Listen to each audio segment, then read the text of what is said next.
Welcome! Today we're going to learn how to install your Brother machine on a USB-connected computer. This video will cover multiple models and operating systems. Even though your machine may not match the model on the screen, the overall process will be the same. We will begin by connecting the machine to your computer with a USB cable. Cable lengths of over 6 feet are not recommended. Verify that your machine is powered on. Now that your machine is connected, you'll need to add the printer in the operating system.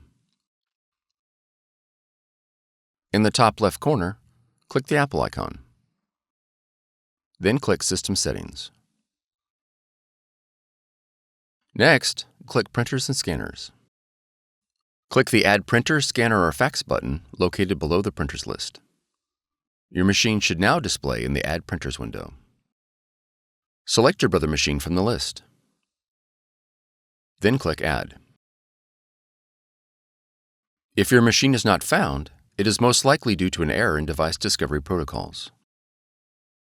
You'll need to reboot your computer and the Brother machine and attempt device discovery again. Once added, your Brother machine is ready to print. If your model features a scanner, you'll need to download the Brother iPrint&Scan app in order to scan to your computer.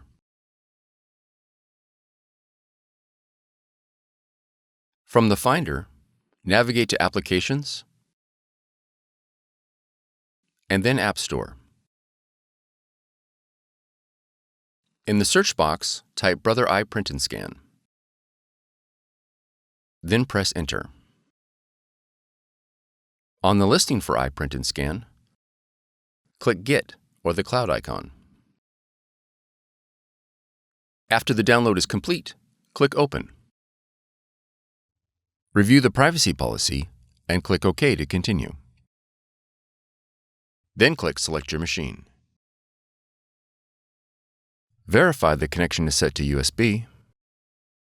Select your model, and then click OK. Click OK again. All the functions your machine supports will be displayed in the iPrint&Scan window. You are now ready to scan and print. For more tutorials, FAQs, and videos, visit us at www.brother-usa.com. If you found this video helpful, be sure to subscribe. Thank you for choosing Brother.